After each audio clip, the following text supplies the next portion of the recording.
অন্তর্বর্তীকালীন সরকারের প্রধান উপদেষ্টার তৎপরতায় রাজনৈতিক অস্থিরতা আপাতত কমেছে, তবে ত্রয়োদশ সংসদ নির্বাচন ঘিরে অস্পষ্টতা দূর হয়নি।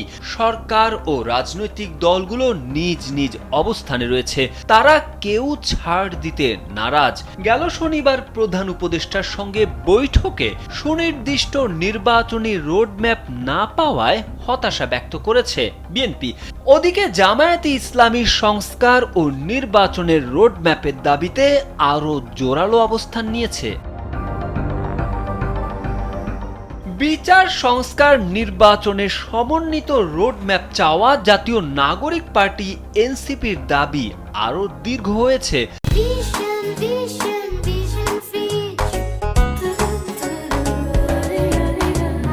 ফলে নির্বাচনের দিনক্ষণ নিয়ে শঙ্কা এখনো কাটেনি। তবে বিশ্লেষকরা বলছেন, দেশের চলমান অস্থিরতা, সংকট, অস্পষ্টতা দূর করতে হলে জাতীয় নির্বাচনই একমাত্র পথ এবং সরকারকেই সে বিষয়টি পরিষ্কার করতে হবে। কেননা গণ অভ্যুত্থানের ৯ মাসের মাথায় এসে সরকার, রাজনৈতিক দল, সেনাবাহিনী সহ অংশীজনের মধ্যে সন্দেহ ও অবিশ্বাস বেড়েছে। বৃহস্পতিবার জাপানে এক অনুষ্ঠানে প্রধান উপদেষ্টা ডক্টর মোহাম্মদ ইউনূস পুনর্ব্যক্ত করে বলেছেন, প্রয়োজনীয় সংস্কার শেষে জাতীয় সংসদ নির্বাচন চলতি বছরের ডিসেম্বর থেকে আগামী বছরের জুনের মধ্যেই হবে।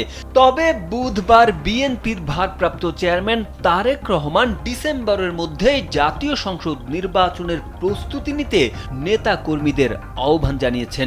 বিএনপির শীর্ষ নেতারাও সরকারের সমালোচনা করে নির্বাচন নিয়ে কড়া হুঁশিয়ারি দিয়েছেন। এরই মধ্যে কূটনৈতিক তৎপরতাও বাড়িয়েছে দলটি। ফলে অস্ট্রেলিয়ার পার্লামেন্টে 43 সিনেটর ও এমপি দ্রুত নির্বাচনের দাবিতে অন্তর্বর্তীকালীন সরকারের প্রধান উপদেষ্টাকে চিঠি দিয়েছেন। মিয়ানমারের রাখাইনে মানবিক করিডর, চট্টগ্রামের বন্দরের একটি টার্মিনাল বিদেশি কোম্পানিকে দেওয়া, জাতীয় নির্বাচনের রোডম্যাপ না দেওয়া, বিএনপি নেতা ইশরাক হোসেনকে ঢাকা দক্ষিণের মেয়র পদে শপথ পড়ানো নিয়ে অচলাবস্থা, নারী সংস্কার কমিশন বাতিল সহ বেশ কিছু ইস্যু ঘিরে রাজনৈতিক দলগুলোর সঙ্গে অন্তর্বর্তী সরকারের দূরত্ব তৈরি হয়। এমনকি প্রধান উপদেষ্টার বাসভবন যমুনা অভিমুখী লং মার্চ ও লাগাতার আন্দোলনে চরম দুর্ভোগ পোহাতে হয়েছে রাজধানীবাসীকে। এসব আন্দোলনের মধ্যেই গেল 22 মে প্রধান উপদেষ্টার পদত্যাগের গুঞ্জন ছড়িয়ে পড়ে। এক পর্যায়ে রাজনৈতিক দলগুলোর সঙ্গে মত বিনিময়ের উদ্যোগ নেন ডক্টর মোহাম্মদ ইউনূস। গেল শনি ও রোববার 2 দিনে বিএনপি, জামায়াতে ইসলামী এবং এনসিপি ছাড়াও 22টি রাজনৈতিক দলের শীর্ষ নেতাদের সঙ্গে বৈঠক করেন তিনি। বৈঠকগুলোর মাধ্যমে সংকট সাময়িকভাবে নিরসন হলেও বিশেষজ্ঞদের মতে সরকারের সঙ্গে বিএনপি ও সেনাবাহিনীর দূরত্ব এখনো কাটেনি। তারেক আহমেদ, কালবেলা।